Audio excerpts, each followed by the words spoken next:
नमस्कार प्रिय दर्शकों, हाजिर हूं मैं आज से एक विशेष कार्यक्रम लेकर के, जहां प्रश्न आपके हैं और जवाब मैं दूंगा। प्रिय दर्शकों, आज से एक कार्यक्रम प्रारंभ हो रहा है। अब हर रविवार यह कार्यक्रम लेकर के आप सबके सम्मुख उपस्थित होऊंगा। सबसे पहले तो हृदय से आभार। मैंने कल घोषणा की और आज अभी वीडियो बनाने बैठा हूं, उससे पूर्व अब तक आप लोगों ने 1200 और बहुमूल्य प्रश्न भेजे हैं। प्रिय दर्शकों, सबसे पहले तो आप सबों का धन्यवाद कि आप लोगों ने मेरे कहने पर इतना समय अपना निकाल करके प्रश्न भेजा। एक दूसरा, मैं चाहता हूं कि आप लोग जब अगले सप्ताह प्रश्न भेजें तो प्रश्न इतना बड़ा न लिखें। जरा सोच के देखिए कि आप जाकर के उन प्रश्नों को पढ़िए। क्या आप उन 1200 प्रश्नों को लाइन बाय लाइन पढ़ सकेंगे? और पढ़ेंगे नहीं तो जवाब कैसे देंगे? मैं चाहता हूं, अनुरोध करता हूं आपसे कि जब अगली बार अगले सप्ताह प्रश्न आप लिखें तो सीमित और जो मुख्य विषय है, जो मुख्य बिंदु है, उसी को प्रश्न में डालें। इस सप्ताह चूंकि यह पहली बार था, मुझे इस कार्यक्रम का न तो आभास है न अभ्यास, सो मैंने जितने प्रश्न गिनती के उठाए हैं, मैं ये देखना चाहता था कि कितना समय में बन जा रहा है। जिन लोगों के नाम मैं नहीं ले रहा हूं या जिनके प्रश्न नहीं मैंने उठाए हैं, वो बिल्कुल न तो दुखी हो और न बुरा माने। वो मेरे अपने हैं और मैं चाहूंगा कि अगले सप्ताह की तैयारी करके रखें। और हां, ये जरूर ध्यान रखें कि सीमित, ताकि मैं पढ़ सकूं उन प्रश्नों को, इसका ख्याल जरूर रखिए। आइए कार्यक्रम प्रारंभ करें। कार्यक्रम के प्रारंभ में अपनी तरफ से एक छोटी सी बात आप लोगों को बताता हूं, निश्चित आपके काम आएगी। प्रिय दर्शकों, तिलक जो हम माथे पर लगाते हैं, स्त्रियां माथे में सिंदूर लगाती हैं। कैसे लगाती हैं आपको पता है? आप सभी जो तिलक लगाते हैं कैसे लगाते हैं? कैसे का अर्थ किस उंगली से लगाते हैं? क्या आपको यह पता है कि आपको तिलक किस उंगली से लगानी चाहिए? ज्यादातर लोग तिलक इस उंगली से लगाते हैं। यह सर्वथा समुचित सही नहीं है। तिलक यदि अपने आप को लगाना है तो किस उंगली से लगाना है, आइए मैं आपको बताता हूं। प्रिय दर्शकों, सबसे पहले बारी आती है कनिष्ठिका उंगली की। कनिष्ठिका उंगली से चिता कार्य किया जाता है। जहां शवदाह हो रहा हो, वहां पर अग्नि के पास जो कार्य होता है, जो चीजें होती हैं, उसमें कनिष्ठिका उंगली का प्रयोग होता है। देवताओं के लिए जब देवताओं का पूजन करते हैं, गुरुओं की का जब आप पूजन करते हैं, गुरुजनों को जब आप तिलक लगाते हैं, आपको अपने पिताजी को तिलक लगाना हो, तब आप इस उंगली का प्रयोग करें। अपने लिए मध्यमा उंगली का प्रयोग किया जाना चाहिए। वैसे भी यही तो आपके भाग्य का स्थान है, यही तो शनिदेव का स्थान है, और इसी उंगली से तिलक लगाते हैं। तर्जनी उंगली से पितरों को तिलक लगाया जाता है। जब पितरों की आराधना होती है तो तर्जनी उंगली का प्रयोग होता है। और अंगूठे का प्रयोग जब किसी को आशीर्वाद देते हैं, राज्याभिषेक करते हैं, किसी को सफल होने का आशीर्वाद देते हैं, जैसे पिता, जैसे मां, अपने बच्चे को जैसे गुरु अपने शिष्य को यदि तिलक लगाए तो अंगूठे से ही लगाएंगे।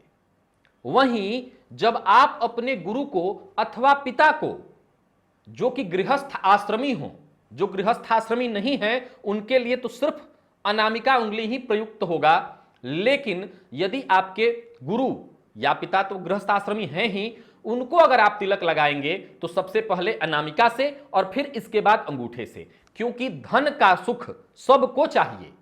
तो ये धन सुख देने वाला है। अंगूठा जो है राज्याभिषेक करने के लिए है, यानी कि राज्य बरकरार रहे, सुख बरकरार रहे, ऐसी कामना के हेतु वो जब देंगे तो आशीर्वादात्मक होगा, आशीर्वाद के स्वरूप देंगे। और आप जब देंगे तो कामना परक होगा कि आप सदा सकुशल और सुखी रहें। तो आज मैं आशा करता हूं कि आप लोग आगे से ध्यान रखेंगे तिलक मध्यमा उंगली से।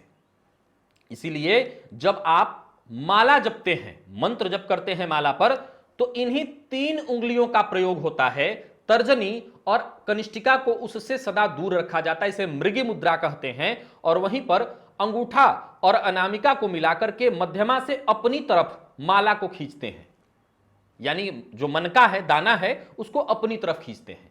इसमें इन दोनों को कभी स्पर्श नहीं होने दिया जाता, क्योंकि जब स्पर्श हो जाए तो माला अशुद्ध हो जाता है। क्यों? क्योंकि यह चिता कार्य के लिए है और यह पितरों के लिए है। अब आइए कार्यक्रम प्रारंभ करें। सबसे पहला प्रश्न मैंने लिख रखा है, जिनके नाम के साथ ही बता देता हूं। यह प्रथम प्रश्न सिद्धार्थ अगस्थी जी हैं। इन्होंने प्रश्न किया है कि मंदिर में जाने के लिए विशेष वार बनाया गया है, ऐसा क्यों?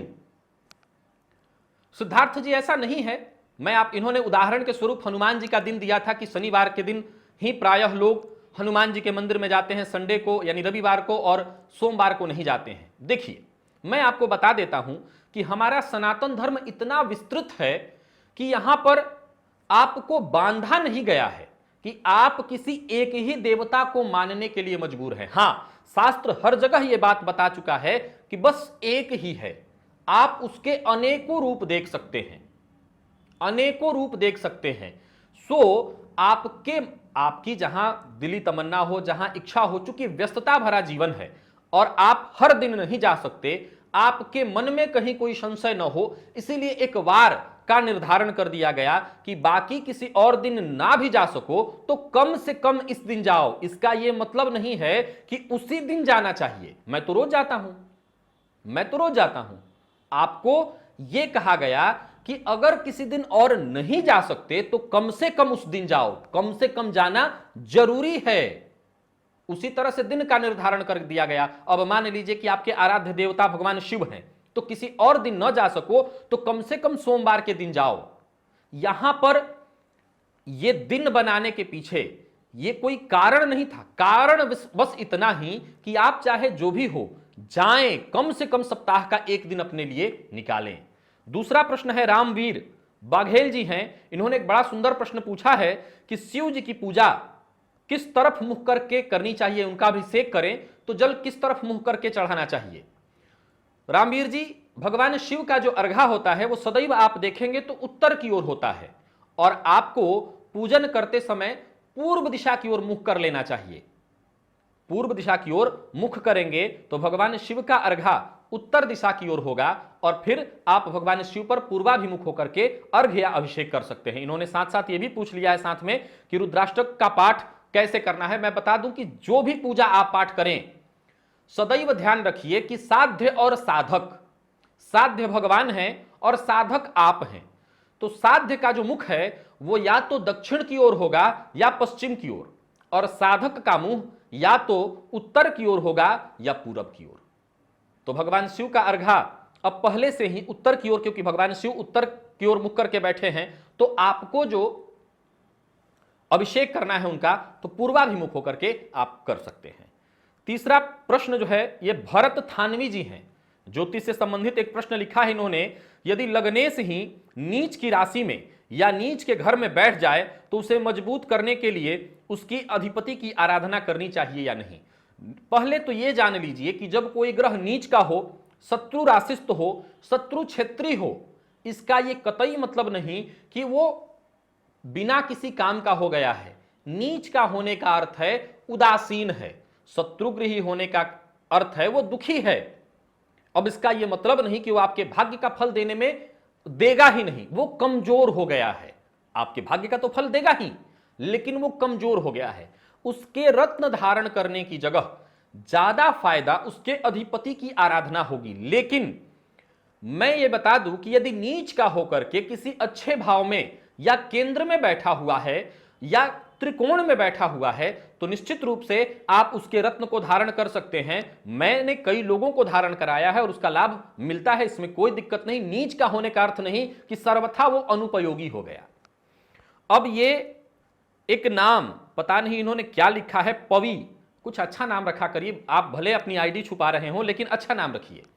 इन्होंने लिखा है कि नौमांस कुंडली के सभी भावों का विचार करना चाहिए या सिर्फ पहले व सातवें भाव का? नहीं, नौमांस जो चक्र है, मैं जल्दी उस पर वीडियो बनाऊंगा, उसके सारे भावों का विचार करना चाहिए। यह ठीक है कि उसमें सप्तम भाव या दाम्पत्य जीवन के लिए विशेष रूप से विचार किया जाता है, लेकिन नौमांस चक्र के सारे भावों का विचार होना चाहिए, उसमें बैठे ग्रहों का विचार होना चाहिए। जैसे जन्मांक चक्र को देखते हैं, जैसे चंद्र कुंडली को देखते हैं, जैसे सूर्य कुंडली को देखते हैं, वैसे ही नौमांस चक्र को देखना चाहिए।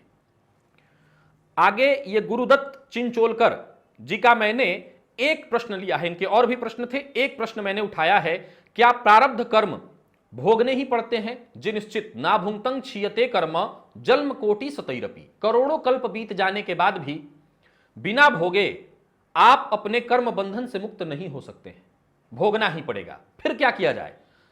अगर अच्छे कर्म किए जाएं तो होगा ये कि आपका जो प्रारब्ध है, मान लिया जाए कि आप एक ऐसे महल में रह रहे हो कि जिसकी दीवारें बहुत मजबूत हों, दीवारें बहुत मजबूत हों, तो जब तूफान आएगी तो वो घर को नुकसान हो सकता है थोड़ा सा पहुंचा दे, आप उसके अंदर सुरक्षित रह जाएंगे। सो इसीलिए कहा जाता है कि अच्छे कर्म करिए, आपने पहले क्या किया उसे छोड़िए, अभी अच्छा करिए, तो जो आपका प्रारब्ध होगा वो भी कट जाएगा, आपको पता भी नहीं चलेगा।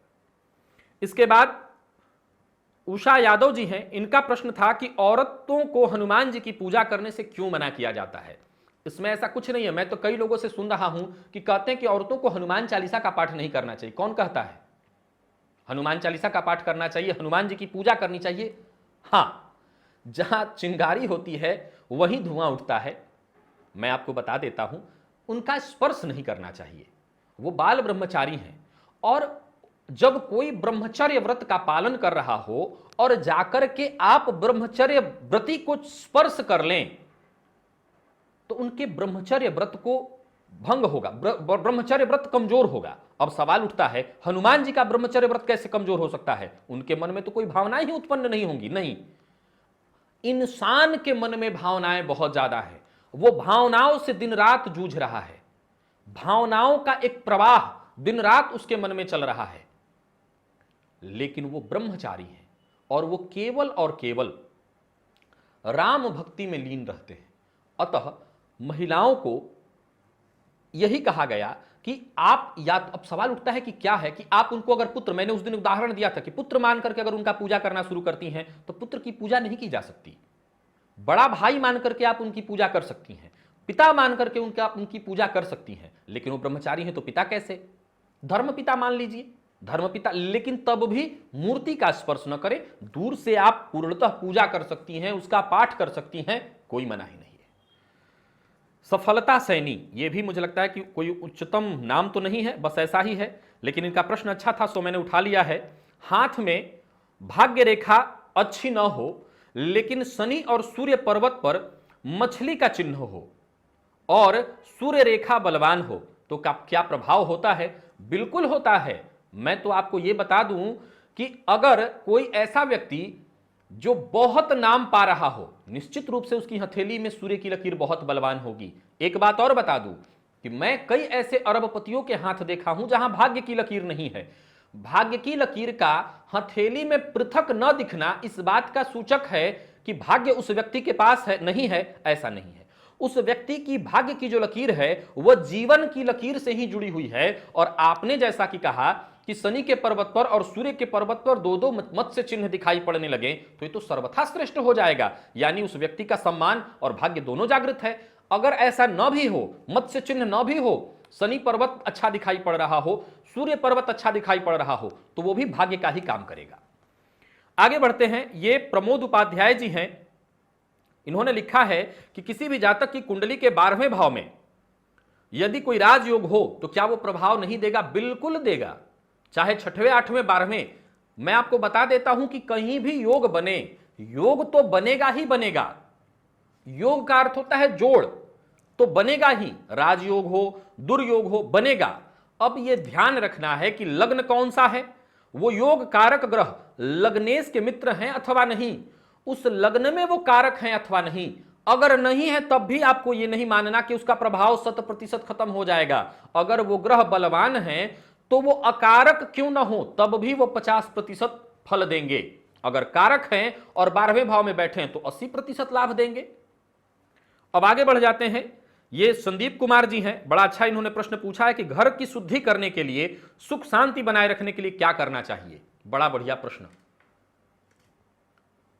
घर की शुद्धि के लिए सबसे पहले तो आप लोगों को बता दूं कि हर किसी के घर में गंगा जल होता है, अगर है तो ठीक, नहीं है तो कुएं का जल, किसी प्रवाहित हो रहे नदी का, नहर का, कोई भी जल आप ले आइए और उस जल को आपको हनुमान चालीसा तो आती है, नहीं तो कोई भी मंत्र, उसी मंत्र से थोड़े से पात्र में ले लीजिए और उसको अभिमंत्रित कीजिए। अभिमंत्रित कैसे करना है, बाएं हाथ में लेकर के दाहिने हाथ से ढक लीजिए और उसको हनुमान चालीसा बोल करके, आपको जो आता हो, नहीं आता तो राम राम तो आता है, नमः शिवाय तो आता है, ओम नमः शिवाय आता है, इसी मंत्र से आप अभिमंत्रित करके अपने पूरे घर में कम से कम सप्ताह में एक बार जरूर छिड़कें। उससे घर शांत रहता है। साथ ही साथ घर मंदिर है। मैं हमेशा से एक बात लोगों के अंदर देखता हूं कि वो मंदिर में जाते हैं तो पवित्रता से, घर में पवित्रता से नहीं रहते। और मैं आपको एक बात आज बताना चाहता हूं, मैं अभी जिस घर में निवास कर रहा हूं उस घर का मुख दक्षिणाभिमुख है। क्या दिक्कत है, किसने, बहुत सारे लोगों ने आपको डराया होगा, मैं भी तो रह रहा हूं, बड़े आनंद से रह रहा हूं और भगवान की कृपा से सारे सुख देख रहा हूं। घर को मंदिर मानिए, ये वास्तु का मंदिर है। इसमें कहीं जूता, कहीं चप्पल, कहीं कपड़े फेंके हुए हों, यह सबसे बड़ी समस्या का कारण है। कुछ भी कोई खा रहा हो, यह कारण है। दक्षिणाभिमुख होने से मुझे नहीं लगता है कोई समस्या होगी। मैं तो रह रहा हूं और कई साल से रह रहा हूं, कोई दिक्कत नहीं है, भगवान की कृपा बनी हुई है। तो मैं कहूंगा कि घर को पवित्र बनाए रखने के लिए, और घर का कोई बुजुर्ग जब भी पूजा पाठ करे थोड़े ऊंचे स्वर में, हनुमान चालीसा भी बोले तो थोड़ा ऊंचे स्वर में बोलिए कि आपकी आवाज चारों तरफ जाए। उस आवाज, उस मंत्र में जो आप बोलते हैं हनुमान चालीसा रूपी मंत्र या कोई भी पाठ, वो मंत्र जब घर में गूंजेगा तो घर में जितने भी नकारात्मक ऊर्जा है वो बाहर चली जाएगी। और इससे ज्यादा कुछ भी करने की जरूरत नहीं। कभी कभार समय मिले तो गुग्गुल या धूप वगैरह या गाय के का जो उपला होता है गोबर का, वो जला दिया करिए, उसमें कुछ डाल दीजिए, कुछ सुगंधित हो जाए, उससे घर से नकारात्मक ऊर्जा दूर रहेगी।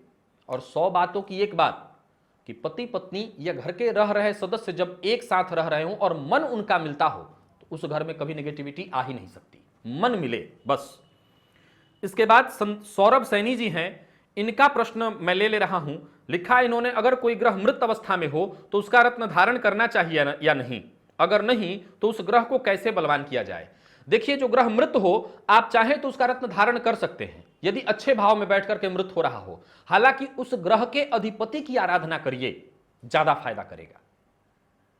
या उससे संबंधित जो ग्रह है उसके वार में उससे संबंधित वस्त्र को धारण भी आप कर सकते हैं। हालांकि इससे संबंधित भी बातें आगे मैं बृहत रूप से समझाऊंगा, लेकिन 100 बातों की एक बात आपको कहूं कि रत्न धारण से ज्यादा फायदा उस ग्रह के अधिपति की आराधना है। आराधना से, पूजा पाठ से, याद रखिएगा, कभी नुकसान नहीं हो सकता, कभी नहीं।